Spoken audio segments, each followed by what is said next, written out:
इनके द्वारा जिस प्रकार की बातें कही जाती हैं, वरासत टैक्स की वकालत की जाती है, बहनों और भाइयों, इसको स्वीकार नहीं किया जाना चाहिए, कतई स्वीकार नहीं किया जाना चाहिए।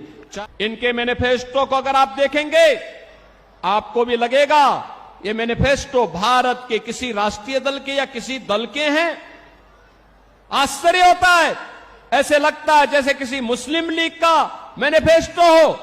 इनके द्वारा लगातार भारत की भावनाओं के विरुद्ध आचरण करने का प्रयास हो रहा है, चाहे वह कांग्रेस हो, टीएमसी हो, बीजेडी हो या फिर इंडी गठबंधन से जुड़ा हुआ कोई भी अन्य घटक हो। ये पूरी तरह भारत विरोधी आचरण इन लोगों का है। इनकी नीतियां आतंकवाद को, नक्सलवाद को बढ़ावा देने वाला है। अब वो सुनामी बन चुकी है और आप देखना 4 जून को जब परिणाम आएंगे तो 4 जून के परिणाम में अब की बार 400 पार का लक्ष्य पूरा होगा। मैं बहनों और भाइयों आप सबसे अपील करूंगा, यहां पर संबित पात्रा हमारे लोकसभा के लिए भारतीय जनता पार्टी मतांतरण को बढ़ावा देने वाला है, अराजकता को, भ्रष्टाचार को बढ़ावा देने वाला है, गरीब के हक पर डकैती डालने वाला है। और इसलिए भारतीय जनता पार्टी आपके पास आई है। मोदी जी के नेतृत्व में पूरे देश के अंदर भारतीय जनता पार्टी के पक्ष में जो लहर है के कैंडिडेट के रूप में आपके बीच में है। और मैं तो आपसे अपील करूंगा, संबित पात्रा को यहां से मेंबर ऑफ पार्लियामेंट जिता करके भेजिए। आप देखना जगन्नाथपुरी की कायाकल्प ऐसे ही वे करेंगे जैसे अयोध्या का हुआ है और काशी का हुआ है। हम लोग चुनाव के बाद हमारे पुरी के इन बहनों और भाइयों को लेकर के एक बार अयोध्या धाम का भी दर्शन करने के लिए आए,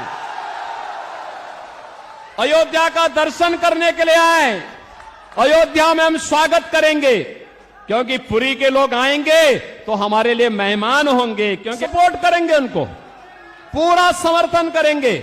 और मैं तो कहूंगा संबित पात्रा जी से भी कहूंगा और पृथ्वीराज हरिचंदन जी से भी कहूंगा कि काम करती है तो विकास कैसे बुलेट ट्रेन की स्पीड से आगे बढ़ती है, इसका नजारा आपको यहां पर भी देखने को मिलेगा। और इसलिए मैं आप सबसे अपील करूंगा, भारतीय जनता पार्टी के हमारे सभी कैंडिडेट डॉक्टर संबित पात्रा को यहां पे पार्लियामेंट्री कॉन्स्टिट्यूंसी के लिए और श्री हरि पृथ्वी हमारे भगवान जगन्नाथपुरी से, मां भगवती के इस धाम से जब वहां पधारेंगे तो हमारे लिए तो अतिथि होंगे।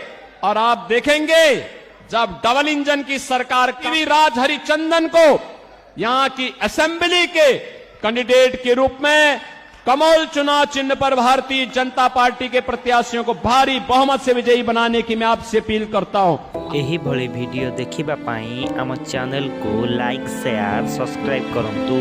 Bureau report, Odia news.